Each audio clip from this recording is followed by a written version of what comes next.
MSLI T V, رہنمائی بدلتی دنیا کے لیے۔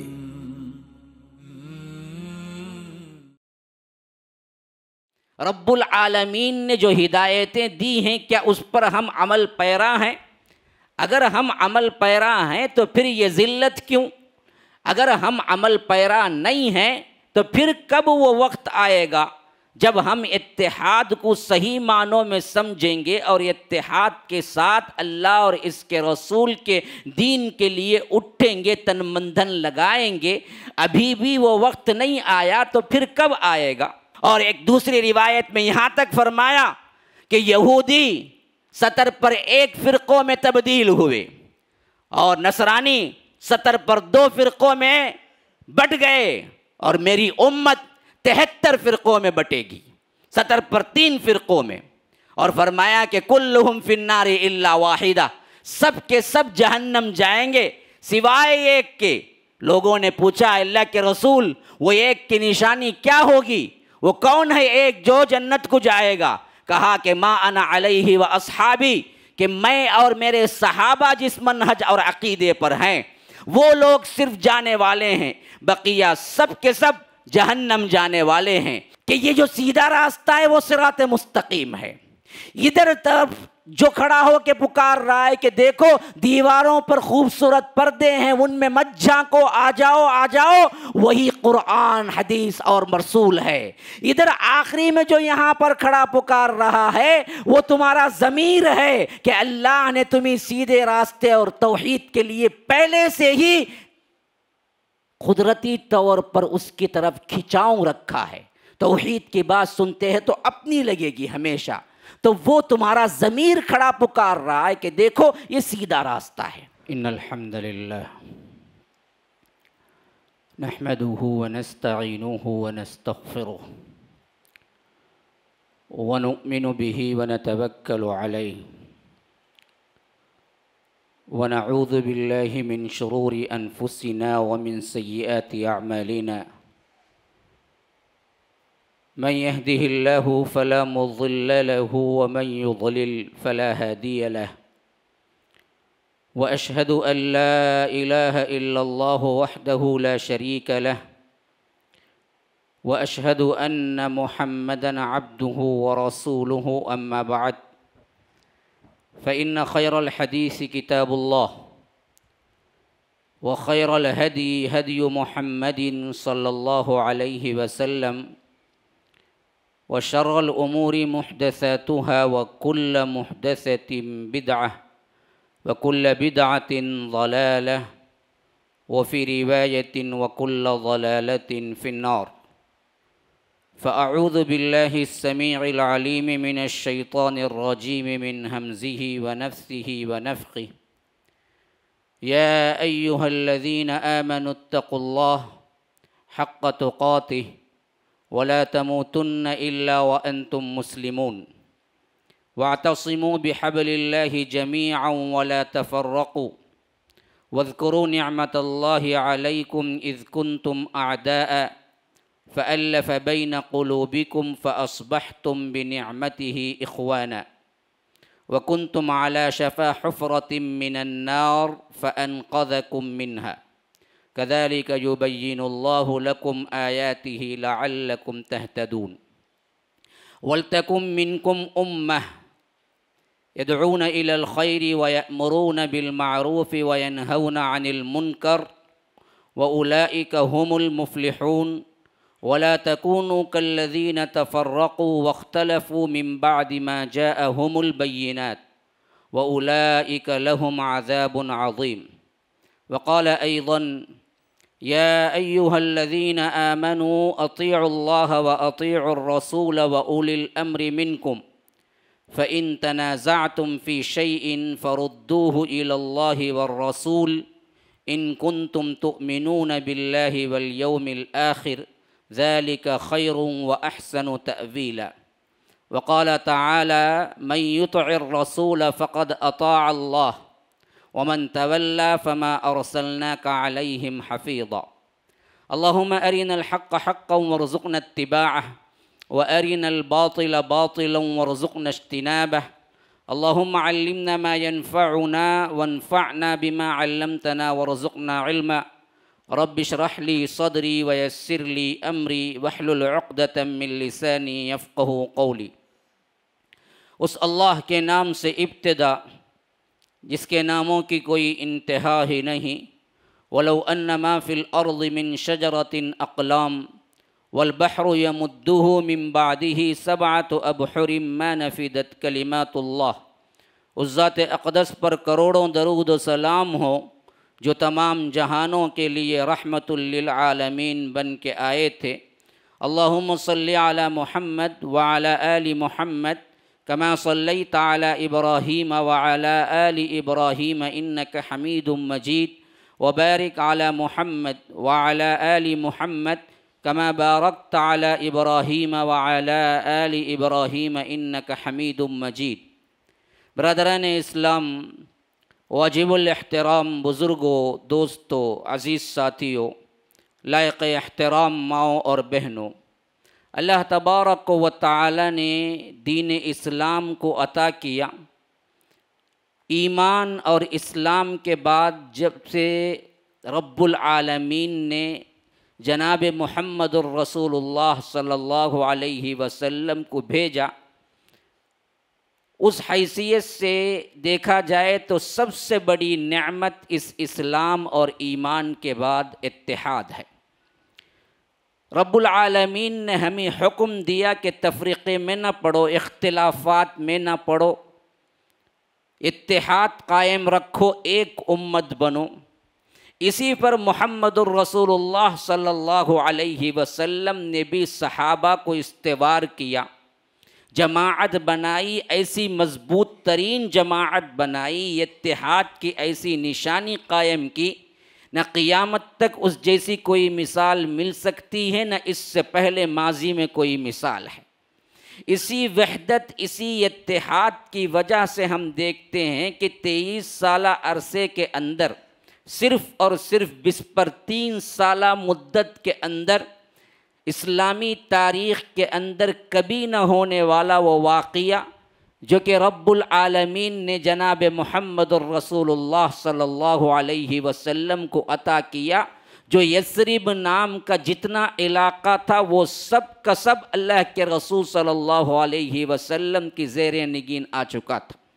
اور اس کے بعد صرف اور صرف 30 سالہ وہ دور حکومت جو خلفائے راشدین کا دور حکومت کہتے ہیں، پوری دنیا تک مسلمانوں کی فتح ہو چکی تھی، اور بس چند علاقے دنیا میں وہ رہ گئے تھے جہاں پر خود حضرت عمر کے قول کے مطابق روک دیا، یا خود مسلمانوں نے ایسے حالات کے پیش نظر کہ وہ آگے نہیں بڑھ سکتے تھے، انہوں نے چھوڑ دیا، ورنہ تو کل دنیا پر اسلام چھا چکا تھا۔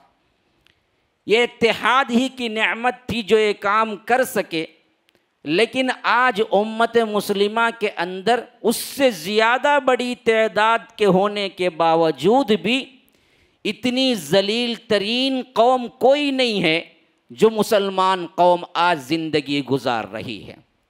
وجوہات کیا ہیں؟ ذرا سوچ کے دیکھیں۔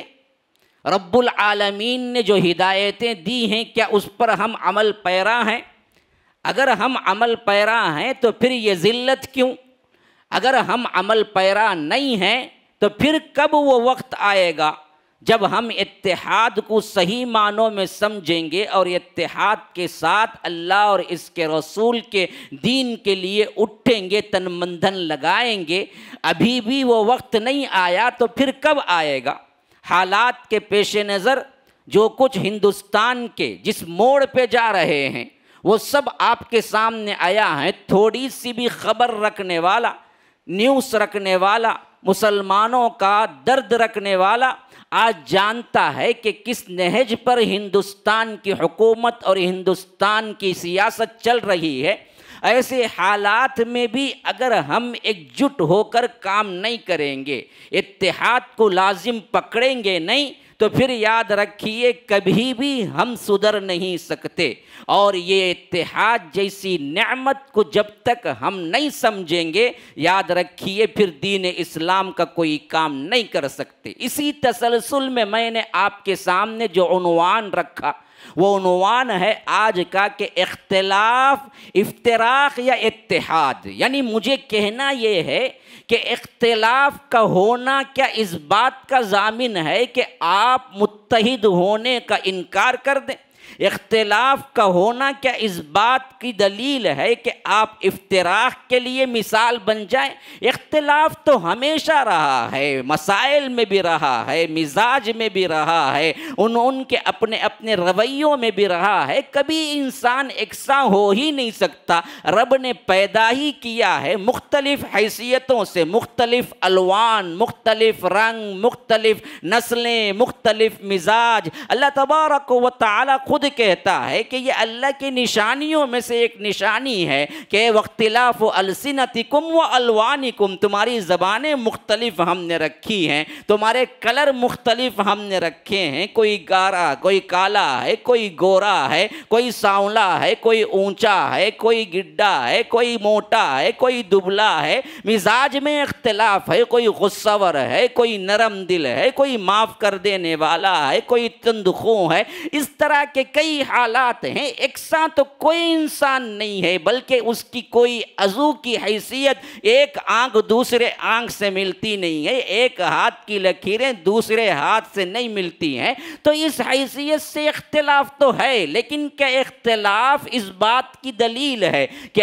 آپ دراصل اس سے دشمنی رکھیں، آپ دراصل اسے نیست و نابود کرنے کا سوچیں، آپ دراصل اس سے چہرہ پھیر لیں، آپ دراصل اس کا سلام کلام بند کر دینا؟ یہ اصل ہماری تعلیم نہیں ہے، یہ اسلام کی تعلیم نہیں ہے۔ ہمیں اپنے اختلافات کے باوجود بھی اتحاد کے ساتھ کام کر سکتے ہیں، اور اصحاب رسول اللہ صلی اللہ علیہ وسلم اور اللہ کے رسول صلی اللہ علیہ وسلم نے ہمیں یہی سکھایا ہے۔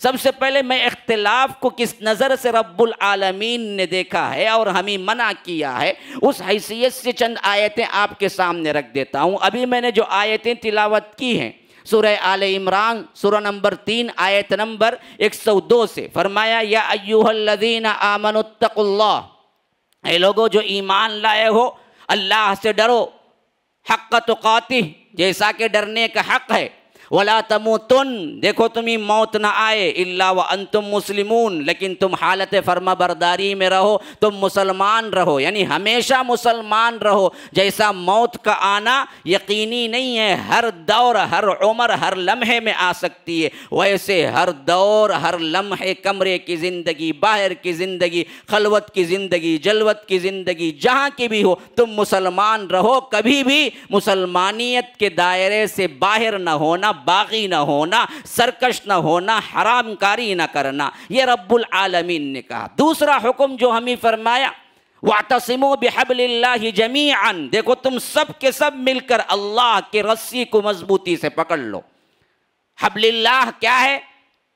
حدیث تشریح کرتی ہے، حبل اللہ، اللہ کی رسی، القرآن، قرآن کو لازم پکڑو، اس کے ذریعے تمہیں کیا ہوگا؟ اتحاد قائم ہوگا۔ پھر اس کے بعد آگے چل کے فرمایا وَلَا تَكُونُوا كَالَّذِينَ تَفَرَّقُوا، دیکھو تم ان لوگوں کی طرح نہ ہو جانا جنہوں نے تفرقہ بازی کی، جنہوں نے فرقوں میں اپنے آپ کو بانٹ لیا، جو ٹکڑے ٹکڑے ہو گئے۔ کون ہو گئے؟ کس کے بارے میں اشارہ ہے؟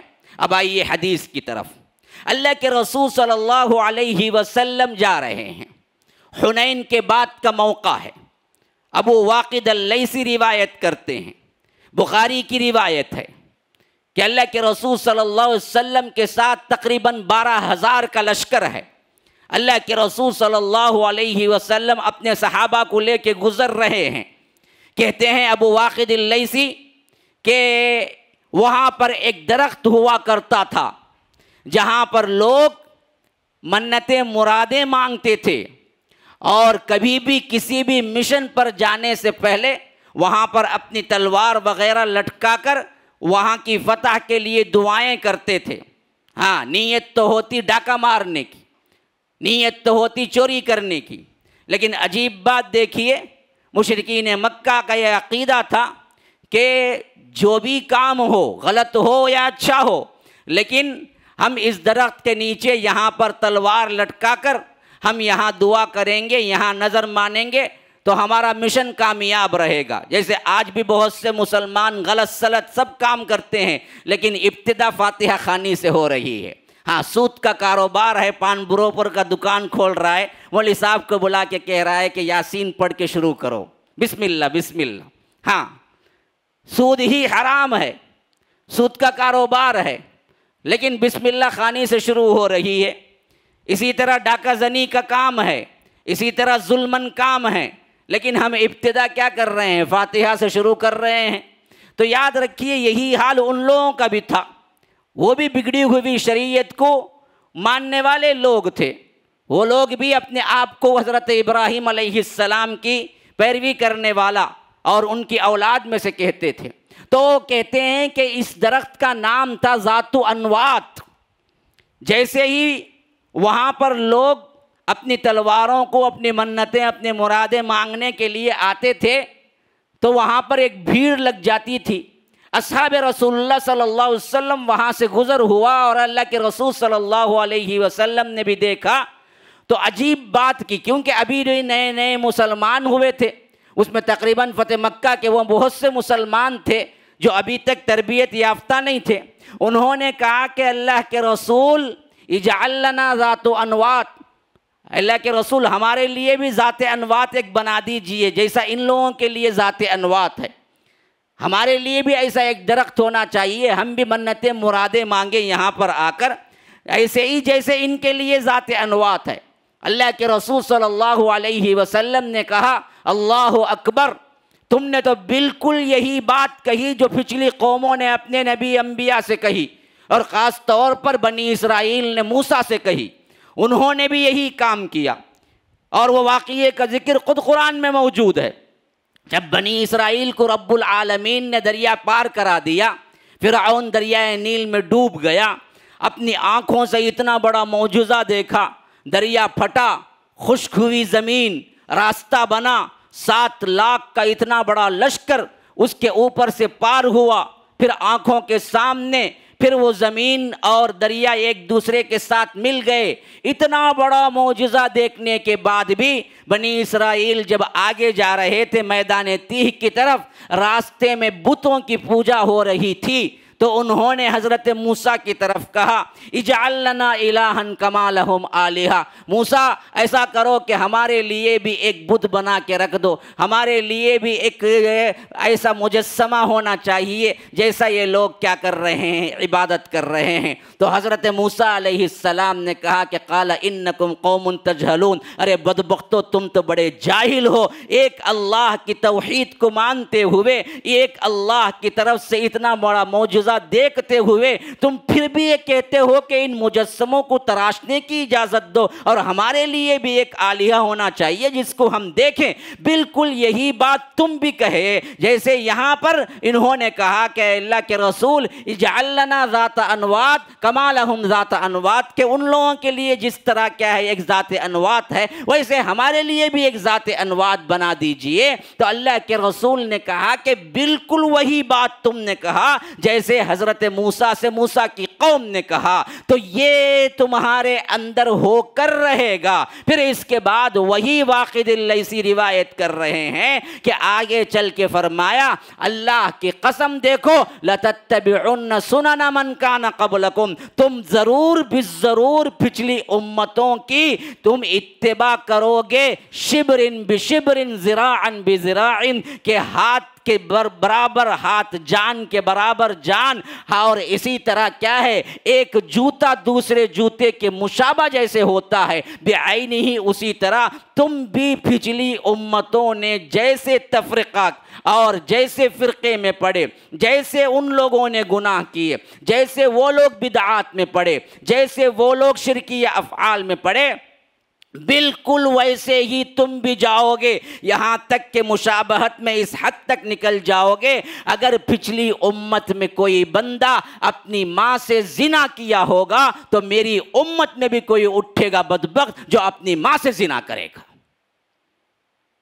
تو یاد رکھیے، اسی لیے فرمایا کہ وَلَا تَكُونُوا كَالَّذِينَ تَفَرَّقُوا، ان لوگوں کی طرح نہ ہو جانا جنہوں نے اپنے اپنے مذہب، اپنے اپنے دین میں تفرقہ ڈالا۔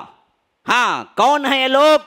یہود و نصارہ، جس کے بارے میں اللہ کے رسول صلی اللہ علیہ وسلم نے کہا کہ تم ضرور پیروی کرو گے انہی کی۔ اور ایک دوسری روایت میں یہاں تک فرمایا کہ یہودی 70 پر 1 فرقوں میں تبدیل ہوئے اور نصرانی 70 پر 2 فرقوں میں بٹ گئے، اور میری امت 73 فرقوں میں بٹے گی، 70 پر 3 فرقوں میں۔ اور فرمایا کہ کلہم فی النار الا واحدہ، سب کے سب جہنم جائیں گے سوائے ایک کے۔ لوگوں نے پوچھا اللہ کے رسول وہ ایک کی نشانی کیا ہوگی؟ وہ کون ہے ایک جو جنت کو جائے گا؟ کہا کہ ما انا علیہ و اصحابی، کہ میں اور میرے صحابہ جس منہج اور عقیدے پر ہیں وہ لوگ صرف جانے والے ہیں، بقیہ سب کے سب جہنم جانے والے ہیں۔ تو اللہ کے رسول صلی اللہ علیہ وسلم نے پہلے متنبہ کیا کہ تمہارے اندر تفرقہ بازی ہوگی، تمہارے اندر بت پرستی آئے گی، تمہارے اندر شرک آئے گا، تمہارے اندر رسومات آئیں گے، بدعات آئیں گے، خرافات آئیں گے، لیکن یاد رکھو ان سب سے بچ کر اتحاد کے ساتھ زندگی گزارنا۔ اور اللہ نے حکم دیا کہ ان لوگوں کی طرح نہ ہو جانا جنہوں نے اپنے دین میں تفرقہ ڈالا، فرقے فرقے بن گئے، اور ان لوگوں نے اپنے دین کو فرقوں میں بانٹ کر یوں سمجھ لیا کہ فرقے میں جنت ہے، اسی لیے کہنے لگے وقالت الیہود لیست النصارى علی شیء، یہودی کہتے ہیں نصارہ کے پاس کچھ نہیں ہے، ہم ہی جنتی ہیں۔ وقالت النصارى لیست الیہود علی شیء، نصارہ کہتے ہیں کہ یہودیوں کے پاس کچھ نہیں ہے، اصل تو ہمارے پاس ہے، ہم جنتی ہیں۔ اللہ کہتا ہے کہ اس کے اوپر ترہ یہ ہے، مذاق یہ ہے ان کا کہ وَهُمْ يَتْلُونَ الْكِتَابَ،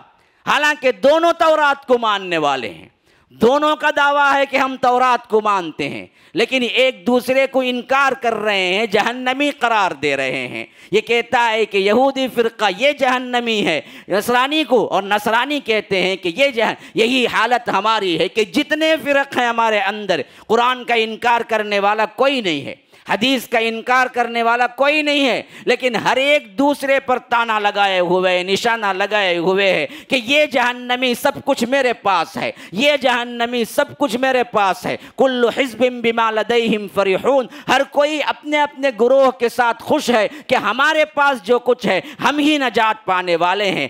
آخر نجات کہاں ہے؟ نجات کہاں ہے؟ اتحاد کیسے آئے گا؟ کس طرح سمجھ سکتے ہیں ہم؟ آگے آئیے، اللہ تبارک و تعالی فرماتا ہے سورہ انعام کے اندر ان الذین فرقوا دینہم، بے شک جن لوگوں نے اپنے دین کو تفرقے میں ڈالا۔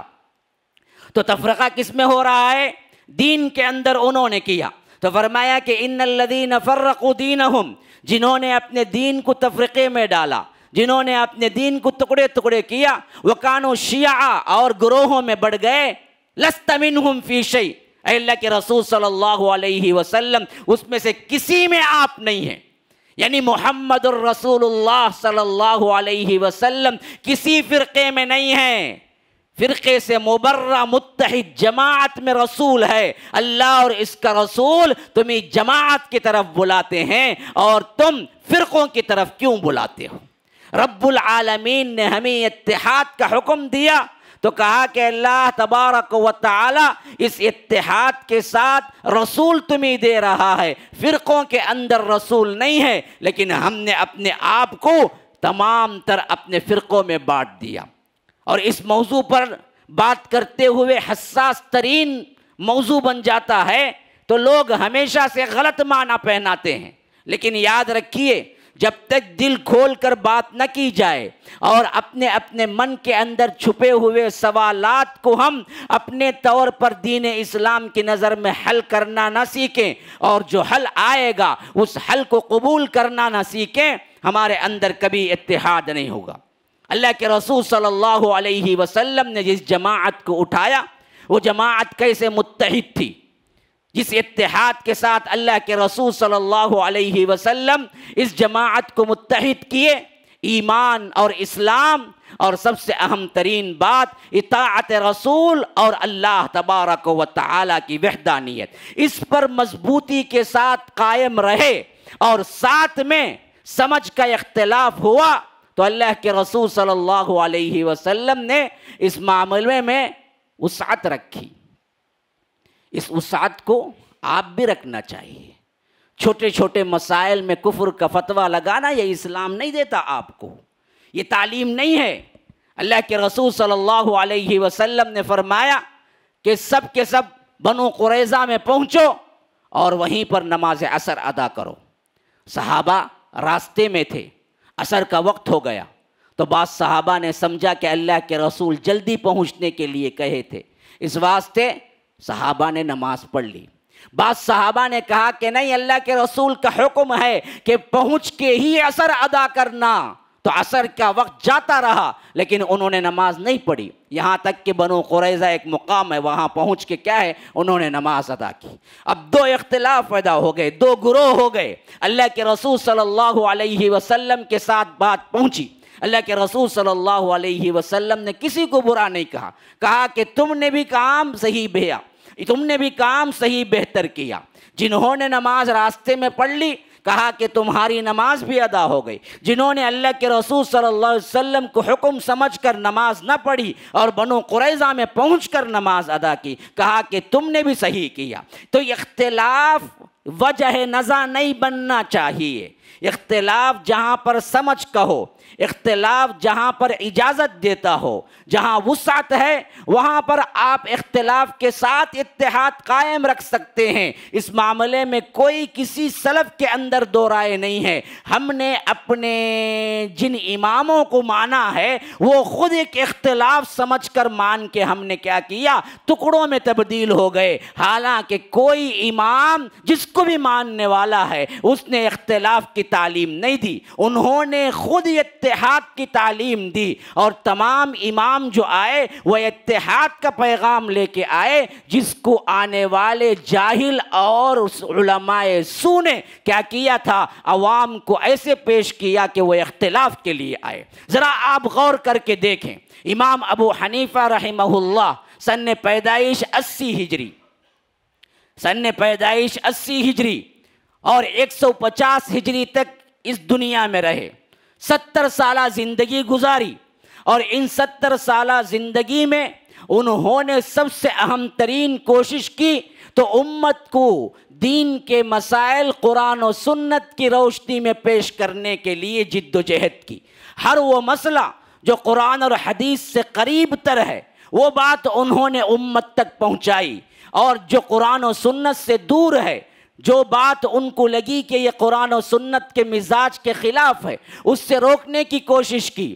اور پھر آگے چل کر دوسرے امام جو عمومی طور پر ہم ائمہ اربعہ کی حیثیت سے مانتے ہیں، سن تاریخ کے اعتبار سے امام مالک ہیں۔ امام مالک رحمہ اللہ پیدا ہوئے 93 ہجری میں اور انتقال ہوا 179 ہجری میں۔ پھر دوسرے امام، تیسرے امام آئے، امام شافعی رحمہ اللہ۔ امام ابو حنیفہ جس سال وفات پائے اسی سال امام شافعی رحمہ اللہ پیدا ہوئے 150 ہجری، اور ان کی وفات ہوئی 204 ہجری۔ اور اسی طرح امام احمد ابن حنبل رحمہ اللہ، ان کی پیدائش ہے 160 پر 4 ہجری اور وفات ہے 260 پر 1 ہجری۔ ان چاروں ائمہ کرام کی آپ ہسٹری اور تاریخ پیدائش دیکھو، ہر امام ایک دوسرے کی زندگی میں کچھ نہ کچھ مدت پاتا ہے، سوائے امام ابو حنیفہ امام شافعی کے۔ امام شافعی اس سال پیدا ہوتے ہیں جس سال امام ابو حنیفہ کی وفات ہوتی ہے۔ بقیہ امام ابو حنیفہ کے ہی دور میں امام مالک بھی ہیں۔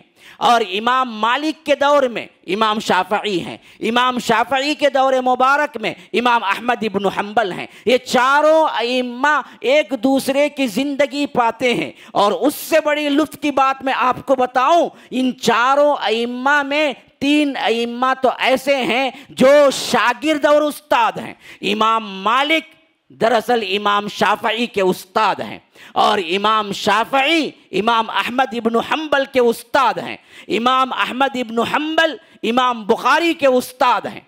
کہاں کا اختلاف ہے بھائی؟ کہاں کے مسالک ہیں؟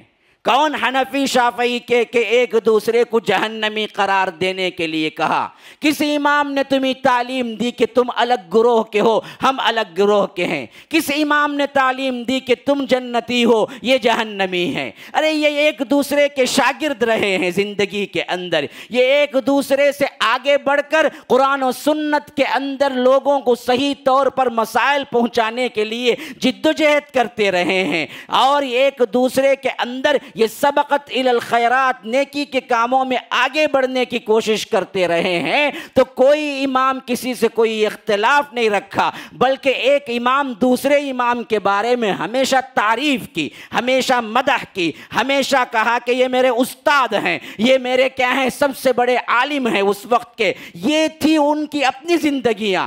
آگے چل کر لوگوں نے ان کے نام سے چاندی بنائی، ان کے نام سے دکانیں کھول لی، ان کے نام سے تفریقے بازیاں کی، ان کے نام سے لوگوں کو لڑایا، تو وہ کہاں ذمہ دار ہوئے ہیں؟ یاد رکھو، اگر آپ کو تھوڑی سی بھی تاریخ کی نالج ہے، آپ کو معلوم ہوگا ان استاد اور شاگردوں کے اندر ایسا رشتہ تھا کہ امام احمد ابن حنبل نے جب سب سے پہلا کتاب لکھی اور سب سے پہلا مجموعہ حدیث تیار کیا مسند احمد، تو اپنے امام، اپنے استاد امام شافعی کے پاس پیش کیا کہ آپ دیکھیں، آپ نظر ثانی کریں۔ بڑے استاد کے پاس کوئی کتاب لکھتا ہے تو پیش کرتے ہیں نا جی، ویسے ہی انہوں نے سب سے پہلے اپنی کتاب پیش کی۔ استاد دیکھیے کہیں اس میں غلطی تو نہیں ہے، یہ ترتیب کتنی اچھی ہے۔ سب سے بڑا احادیث کا ذخیرہ 30,000 کے قریب جو کلیکشن کیا وہ امام احمد ابن حنبل ہیں، اور سب سے پہلے پیش کی امام شافعی کے پاس کہ آپ بتائیں کیسی ہے۔ امام شافعی نے تعریف کی۔ اب کہاں سے کیا ہے شافعی اور حنفی اور حنبلی اور مالکی کا اختلاف؟ یہ تو ایک دوسرے کو استاد شاگرد مانتے تھے۔ اور اسی طرح بخاری، امام بخاری رحمہ اللہ، بخاری لکھی تو سب سے پہلے امام احمد ابن حنبل کے پاس پیش کی کہ امام، استاد، یہ ذرا دیکھ لیجئے، میں نے کتاب مرتب کی ہے صحیح ترین احادیث کا مجموعہ۔ تو امام جو محدثین کے امیر المؤمنین فی الحدیث ہیں، وہ فقہ کے سب سے بڑے امام احمد ابن حنبل کو استاد مانتے ہیں، اور بخاری کو سب سے پہلے پیش امام احمد کے پاس کیا، اور امام احمد نے تعریف کی تو پھر امت پہ پیش کیا۔ تو یہ تمام امام ایک دوسرے کی عزت کرتے رہے، یہ تمام امام ایک دوسرے کی تعظیم کرتے رہے، یہ تمام امام ایک دوسرے کے ساتھ اسلام کی نشر و اشاعت میں مدد کرتے رہے۔ تو پھر مسلمانوں میں تفرقہ کہاں سے آیا؟ کیوں حنفی، شافعی، مالکی، حنبلی پر لڑائیاں ہو رہی ہیں؟ کیوں یہ ایک دوسرے کو ایک دوسرا فرقہ کیا ہے، جہنمی کہہ رہا ہے؟ یہ سب اصل میں اغیار کی سازشیں ہیں، جاہلوں کی سازشیں ہیں، علماء سو کی سازشیں ہیں۔ ورنہ تو دیکھا جائے تو اس میں کوئی امام نے کبھی نہیں چاہا کہ امت کے اندر تفرقہ ہو۔ ہر امام نے یہی چاہا کہ امت متحد رہے، امت قریب آئے، امت قرآن اور حدیث کو پڑھے، امت قرآن و حدیث پر عمل کرے۔ اچھا، ایک تیسری بات بتاؤں، اور بھی سب سے اہم ترین، جو آپ کے ذہنوں کو کھول کے رکھ دے گی۔ اگر ہم سمجھتے ہیں کہ چاروں امام کے چاروں مذاہب اس واسطے آئے کہ چاروں اپنے اپنے لحاظ سے برحق ہیں، اور چاروں کو جو ماننے والے ہیں وہ صرف انہی کو مانے، تو سوال یہ پیدا ہوتا ہے کہ جب پہلا وجود میں آ گیا تو دوسرا کیوں بنا؟ امام ابو حنیفہ سب سے پہلے آئے 80 ہجری میں، اور حنفی فقہ یا مسلک موجود ہے، تو پھر شافعی کیوں بنے؟ کیسے برحق ہو گیا؟ انہوں نے اس دائرے سے باہر قدم نکالا نہیں نکالا، تو پھر وہ خود بھی کیا ہو گئے؟ تفرقہ ڈالنے والے ہو گئے نا جی۔ اگر 4 برحق ہیں تو چاروں کی زندگیاں ایک ہی وقت کے بیٹھ کر کیا ہے 4 ٹکڑے کر کے امت کو دیتے تو آپ کی بات، عوام کی بات صحیح ہوتی کہ ہم دراصل کیا کر رہے ہیں بھائی، جو چاروں میں سے ایک کو مانتا ہے صرف ایک ہی کو ماننا چاہیے۔ سوال یہ ہے کہ ایک جب تھا تو دوسرا آیا کیوں؟ دوسرا تو شاگرد تھا نا، استاد سے مخالفت کیوں کیا؟ جو استاد کے پاس پڑھا اس استاد سے مخالفت کیوں کیا؟ کیوں الگ مسلک بنا؟ یاد رکھو یہ سب سے اہم ترین بات ہے جو چکما دیتے ہیں، جو سمجھاتے ہیں عوام کو چاروں برحق ہیں۔ ارے 4 ایک وقت میں تو نہیں آئے، چاروں کے درمیان فاصلہ 150 سال کا ہے۔ امام احمد ابن حنبل 241 وفات، اور امام ابو حنیفہ 80 میں پیدائش، تو 80 سے لے کر 241 کا عرصہ لگا لو، تقریباً 150 سال کا، تو الگ الگ آئے۔ تو امام شافعی جب صحیح تھے مثلاً، تو پھر امام احمد ابن حنبل کا مسلک کیوں بنا؟ حنبلی کیوں بنے؟ امام ابو حنیفہ جب پرفیکٹ صحیح تھے تو پھر ان کے بعد آنے والے امام مالک کا مسلک کیوں بنا؟ امام مالک پرفیکٹ صحیح تھے تو پھر آنے والے امام شافعی کا مسلک کیوں بنا؟ جبکہ امام مالک استاد ہیں امام شافعی کے اور امام شافعی شاگرد ہیں، مسلک پھر کیوں بنا؟ کیوں شاگرد مخالفت کیا؟ کیوں استاد کے خلاف گیا؟ کیوں الگ مذہب بنایا؟ کیوں امام شافعی مالکی نہیں بنے؟ سوچو، یہ غور کرو۔ اختلافات کی یہ جڑ اگر ہم کاٹ دیں گے نا، صحیح ذہنیت سے سوچیں گے اور سمجھیں گے، خطبے میں آ کے سونے اور ٹیکا لگانے کے لیے خطبہ نہ سمجھیں گے، تو یاد رکھو آپ اچھی طرح بات کو سمجھ سکتے ہیں۔ میں ان خطبات میں کوشش یہی کر رہا ہوں کہ بنیادی باتوں پر گفتگو کروں اور تمہیں وہ پیغام دوں کہ جس سے امت کے اندر ایک میچورٹی آئے، ایک انقلاب آئے۔ ہمارے اندر اصل جہالت ہے، اور علماء سو جو برے علماء ہیں چاہتے یہی ہیں کہ یہ ایسے ہی فرقوں میں رہیں، ہماری چاندی بنتے رہیں۔ اگر یہ متحد ہو جائیں گے تو پھر ہمیں کون پوچھے گا؟ پھر ہمیں کون چندہ دے گا؟ پھر ہماری بات کون مانے گا؟ پھر فرقوں کے اعتبار سے آگ کیسے لگائیں گے؟ پھر لڑائیاں کیسے مچائیں گے؟ پھر ہماری تعظیم کیسے ہوگی؟ یہ جانتے بوجھتے کر رہے ہیں، ورنہ تو اماموں میں تو کوئی اختلاف نہیں تھا، کوئی کسی امام کا دشمن نہیں تھا، سب امام ایک دوسرے کے شاگرد تھے۔ تو تب ایک برحق جب تھا، چاروں برحق میں ایک بھی برحق ہے نا، 2 بھی برحق ہے، 3 بھی برحق ہے، یہ جو نعرہ لگاتے ہیں یہ بالکل غلط نعرہ ہے۔ 4 برحق ہیں، چاروں میں سے کوئی ایک انتخاب کر لو۔ سوال یہ ہے کہ جب ایک ہی برحق تھا تو 2 بنا کیوں؟ ایک تو برحق تھا نا، اسی کو مان لیتے۔ پوری زندگی امام شافعی امام مالک کے پاس کیا ہے؟ شاگردگی اختیار کی، یہ پڑھے، پھر اس کے بعد کہا کہ نا جی امام مالک کے اندر مسلک میں یہ خامیاں ہیں، اب دراصل کیا ہے؟ یہ دراصل امام شافعی کا مسلک ہے، الگ بن گیا۔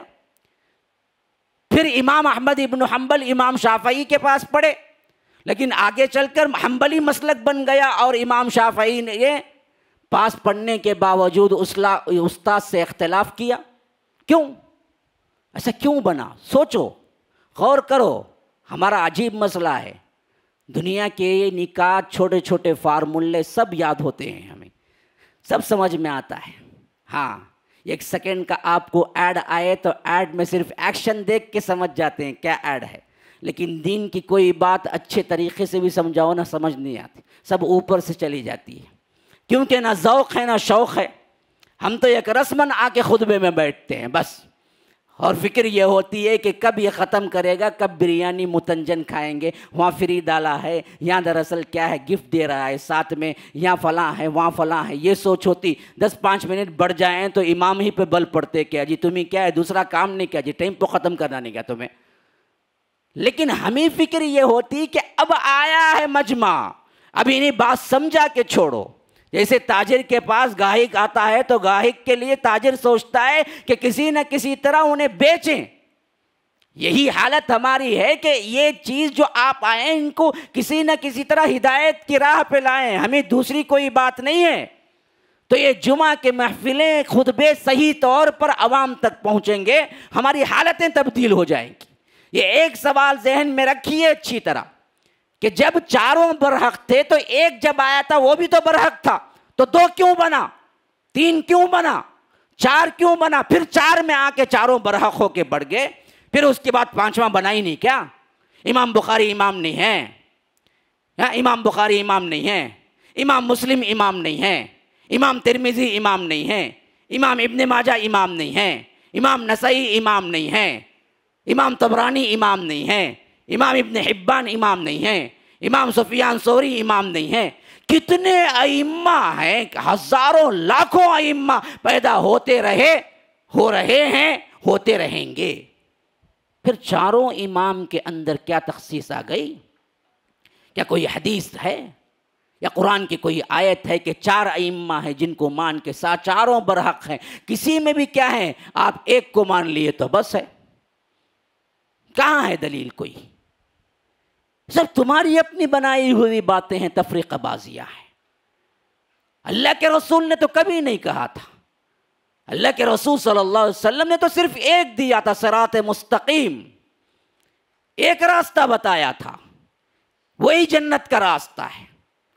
جیسا کہ ابن عباس، عبداللہ ابن مسعود روایت کرتے ہیں، سورہ انعام کی یہ آیت وَأَنَّ هَذَا صِرَاطِي مُسْتَقِيمًا، یہ آیت کی تلاوت کرتے ہوئے جس میں اللہ کہتا ہے کہ دیکھو آپ کہہ دیجئے کہ یہ میرا راستہ ہے، سیدھا راستہ، صراط مستقیم. تو حضرت عبداللہ ابن مسعود کہتے ہیں اللہ کے رسول زمین پہ بیٹھے ہوئے تھے، ہاتھ میں ایک چھڑی تھی، چھوٹی سی لکڑی، اور اللہ کے رسول صلی اللہ علیہ وسلم نے یہ آیت پڑھی. کہا کہ دیکھو اس آیت کی تشریح میں تمہیں سمجھاتا ہوں. پھر اللہ کے رسول صلی اللہ علیہ وسلم نے ایک لکیر کھینچی، سیدھی لکیر. کہا کہ دیکھو یہ ہے وہ صراط مستقیم، ایک راستہ جسے اللہ کہتا ہے کہ وَأَنَّ هَذَا صِرَاطِي مُسْتَقِيمًا، دیکھو یہ ہے سیدھا راستہ، ایک ہی راستہ، بالکل سیدھا، کوئی ٹیڑھ نہیں ہے، مستقیماً فاتبعوہ، اسی کی اتباع کرو.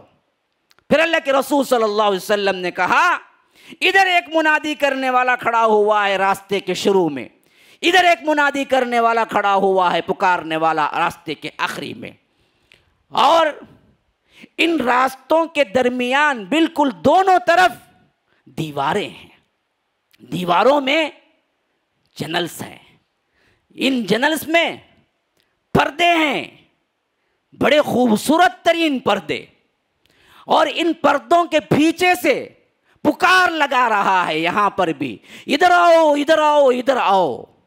اور ادھر منادی کرنے والا راستے کے شروع میں اور ادھر آخری میں، وہ دونوں پکار رہے ہیں ادھر نہ جاؤ ادھر نہ جاؤ، سیدھا یہی ہے، ادھر آ جاؤ ادھر آ جاؤ.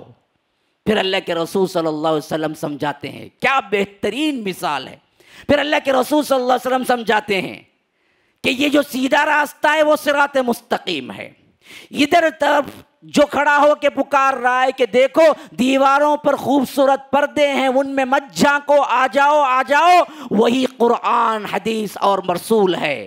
ادھر آخری میں جو یہاں پر کھڑا پکار رہا ہے وہ تمہارا ضمیر ہے کہ اللہ نے تمہیں سیدھے راستے اور توحید کے لیے پہلے سے ہی قدرتی طور پر اس کی طرف کھچاؤ رکھا ہے. توحید کی بات سنتے ہیں تو اپنی لگے گی ہمیشہ، تو وہ تمہارا ضمیر کھڑا پکار رہا ہے کہ دیکھو یہ سیدھا راستہ ہے. اور دروازے جو ہیں دیواروں پر اور ان دروازوں پر خوبصورت پردے جو لٹکے ہوئے ہیں وہ کیا ہے؟ وہ اللہ کے حرام کردہ اشیاء ہیں، اللہ کے محارم ہیں. اور وہ باہر سے اندر سے جو پکار رہا ہے خوبصورت پردے ڈال کے ادھر آؤ اس میں داخل ہو جاؤ، وہ شیطان ہیں. جو تمہیں بہکانے کے لیے کہہ رہے ہیں کہ دیکھو یہاں جھانکو، یہاں جھانکو، یہاں آ جاؤ، یہاں آ جاؤ، اور ادھر رسول کھڑا کہہ رہا ہے کہ نا نا نا ادھر نہ جھانکنا، جہنم چلے جاؤ گے، ادھر نہ جھانکنا، اور ضمیر ادھر کھڑا ہو کے پکار رہا نا نا نا۔ ہمیشہ برائی کرتے وقت دیکھو تمہارا ضمیر کہے گا ارے ارے ارے مت کرو مت کرو، تم ضمیر کو دباتے ہو اور نفس کو ابھارتے ہو، کہتے ہو کہ ارے ایک بار کرے تو کیا ہو جائے گا جی، بعد میں توبہ کر لیں گے، ہمیں رات میں کون دکھتا، صبح اٹھ کو توبہ کر لیں گے، صبح اٹھے اتنی چلے گی سیدھا کیا کریں گے، توبے کا موقع ہی نہیں ملا۔ اور یہ خوبصورت طور پر جو کچھ بھی پردے ہیں یہ دنیا ہے جو ہر طرف تمہیں پکار رہی ہے، شیطان ہے۔ کیا کرتے ہیں ہم ذرا جھانک کے دیکھیں گے، جھانک کے نہیں دیکھتے، گر جاتے، پھر اندر گر گئے تو پھر سیدھے جہنم چلے جاتے۔ تو یہ کہا اللہ کے رسول یہ سیدھا راستہ ہے، ایک ہے راستہ، چار راستے نہیں ہیں۔ جب حدیث کہتی ہے کہ ایک راستہ، قرآن کہتا ہے ایک راستہ، اور ہم کو علماء سکھاتے ہیں، علماء سنینی، چار برحق ہیں بھائی، چاروں جنت کچھ جاتے گئے، تمہیں جاؤ دیکھ لو گئے گی، چاروں جنت کچھ جاتی۔ تو کیسے، کیوں چار ہوئے؟ یاد رکھو اچھی طرح، چار نہیں ہوئے، یہ بھی ایک تھے۔ ہر امام یہ چاہتا تھا کہ پچھلے امام میرے استاد ہیں، لیکن پھر بھی یہاں ان سے بھول ہوئی ہے، یہاں انہوں نے حدیث سمجھنے میں غلطی کی ہے، تو عوام کو صحیح بات پہنچنا ہے۔ اس واسطے میں اپنے استاد کا احترام کرتے ہوئے بھی جو بات صحیح ہے میں وہ بتا کے رہوں گا۔ اس کوشش میں انہوں نے آگے اپنے آپ کو اختیار کیا تو وہ چیز آگے آئی اور اختلاف ہوا، ورنہ سب ایک ہی تھے تو پھر استاد شاگرد سے باہر کیوں نکلتا، شاگرد استاد سے باہر کیوں نکلتا، دونوں نہیں ہوتے۔ تو چاروں امام اچھے تھے، چاروں امام چاہتے تھے کہ لوگ کتاب و سنت پر عمل کریں، لوگوں کو تفریقے میں ڈالنا نہیں تھا، لوگوں کو اتحاد میں لانا تھا۔ اسی واسطے امام ابو حنیفہ نے بھی کام کیا، اسی واسطے امام مالک نے بھی کام کیا، اسی واسطے امام شافعی نے بھی کام کیا، امام احمد ابن حنبل نے بھی کام کیا۔ ہر امام یہ چاہتا تھا کہ پچھلے امام سے جہاں غلطی ہوئی ہے، جہاں ان کو حدیث نہیں ملی، اگر مجھے مل گئی ہے تو میں عوام کو بتلاؤں اور سکھاؤں کہ دیکھو حدیث مل گئی، میرا امام ہے، میرا استاد ہے، لیکن غلطی ہوئی ہے، میں چاہتا ہوں کہ اس سے صحیح تر حدیث تمہیں مل گئی ہے تو امام کا قول چھوڑو، حدیث کو مانو۔ اس کے لیے اصل میں چاروں بنے، ورنہ تو چار الگ الگ نہیں بنے یا تفرقہ ڈالنے کے لیے نہیں بنے۔ میرے بھائیوں بات آپ سمجھ گئے تو یہ پورا دھندا جو کچھ بھی ان چار اماموں کو رکھ کے امت مسلمہ پہ چل رہا ہے بہت اچھی طرح سمجھ سکتے ہیں۔ اگر یہ سمجھ لیے ہیں آج کے خطبے میں تو یاد رکھیے، ایک پیغام دے کے بات کو ختم کرتا ہوں۔ اس کے لیے ساتھ دو، اٹھو، کام کرو، قرآن و سنت اور اتحاد، اسی سے آج کچھ انقلاب ہو سکتا ہے، اور اس انقلاب، اس ریولیوشن کے لیے ہم کو آگے بڑھنا ہے۔